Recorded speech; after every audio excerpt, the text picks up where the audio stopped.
Halo, selamat sore teman-teman semuanya. Sore ini saya baru ngecek kolam. Ternyata ada lobster yang mati. Nah, sekalian jadi saya membuat video ini untuk kita belajar kenapa lobster bisa mati ya, dan apa penyebabnya.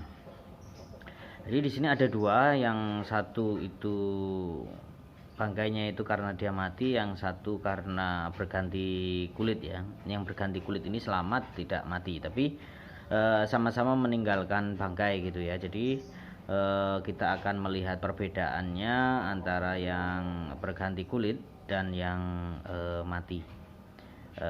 Kalau gitu langsung saja kita lihat seperti apa ya teman-teman ya. Nah, ini dia teman-teman. Ini bangkai lobster yang berganti kulit. Ini bangkai lobster yang mati dimakan oleh sesamanya, jadi kanibal. Jadi di dunia lobster atau budidaya lobster, ini salah satu penyebab kematian lobster ya kanibal seperti ini teman-teman. Jadi kalau teman-teman lihat nih masih ada dagingnya ya. Kemudian ciri-ciri lain di kanibal itu, ini untuk matanya masih ada ya. Ini matanya masih ada. Coba lihat untuk yang molting atau ganti kulit. Nah, dia lepas sepenuhnya ya. Jadi ini tinggal kerangka-kerangkanya aja. Jadi kopong kayak ini pun kopong, ini nggak ada isinya. Mungkin kalau terkena sinar bisa kelihatan ya. Ini kopong teman-teman. Jadi tidak ada isinya, di dalamnya kosong. Nah, kelihatan ya, tertembus sinar. Nah, ini molting teman-teman, ini molting ganti kulit, tapi yang ini di kanibal atau dimakan oleh sesamanya ya.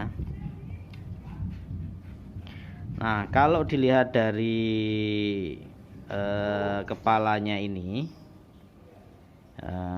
cangkang kepalanya yang mau lepas, ini mau menghadapi molting juga. Nah, dalam masa molting ini dia akan mengeluarkan banyak tenaga kan.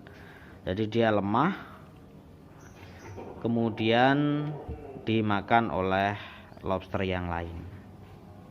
Lihat ya, jadi ini sebenarnya sudah mau molting, mau terjadi kayak gini, tapi karena tidak berhasil, lemah dan dimakan oleh temannya. Nah, sekarang kita akan ngomongin soal kenapa lobster kanibal ya terhadap sesamanya. Yang pertama penyebabnya karena lemah ya, karena molting seperti ini. Dalam masa-masa molting ini dia kehabisan tenaga untuk melepaskan cangkangnya. Yang dibutuhkan waktu untuk molting itu antara 2 menit 3 menitan lah. Nah, jadi tenaganya habis, dia lemah seperti itu, kemudian dimakan oleh lobster yang lain. Itu yang pertama penyebabnya. Jadi ada perbedaan power ya, ada perbedaan kekuatan di antara satu dengan yang lain yang terlampau jauh jaraknya. Nah, salah satu cara mengurangi kanibalisme saat molting, keseragaman usia dan ukuran. Jadi kalau ini seperti ini ya, ini kan beda ya ukurannya ya.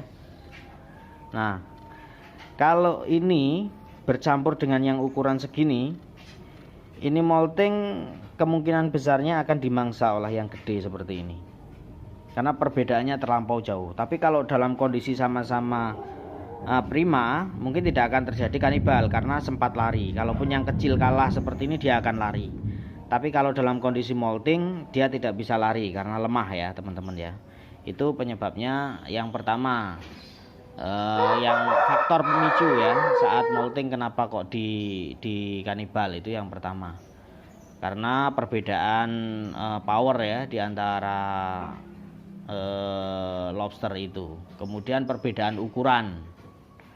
Itu yang menyebabkan lobster kanibal di masa molting. Terus kemudian faktor selanjutnya ya teman-teman ya, kenapa lobster ini memakan sesamanya atau kanibal, itu karena kekurangan jumlah pakan di area atau habitatnya.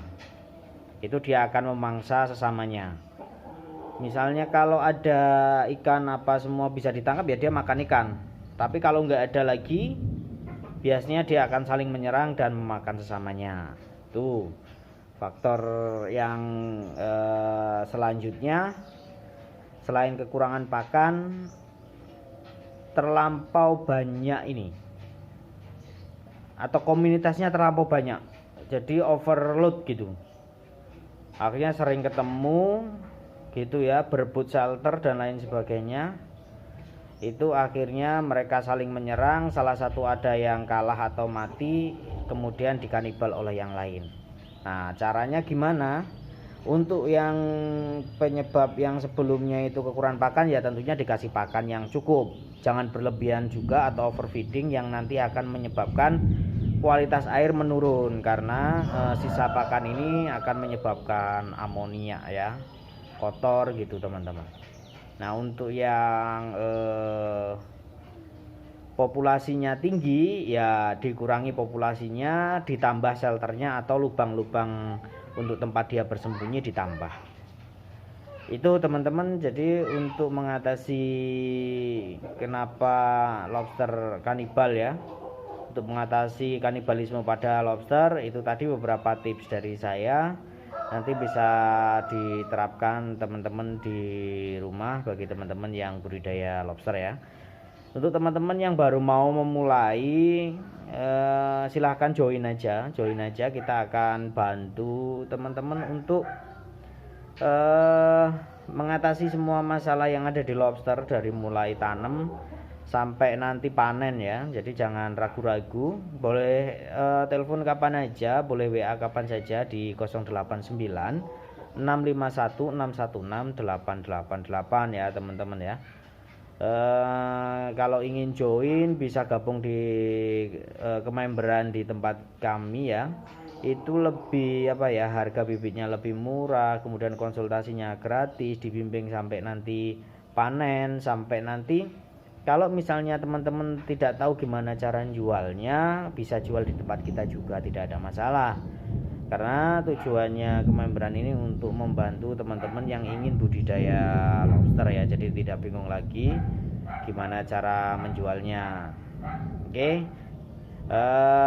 Untuk lokasinya di Google Map aja, di SKM Farm Official Semarang. Nanti akan saya sertakan di tayangan ini ya, untuk nomor kontak dan Google Mapnya. Jadi teman-teman bisa datang langsung ke sini, bisa telepon juga untuk janjian. Oke, terima kasih teman-teman, sukses selalu, salam capit.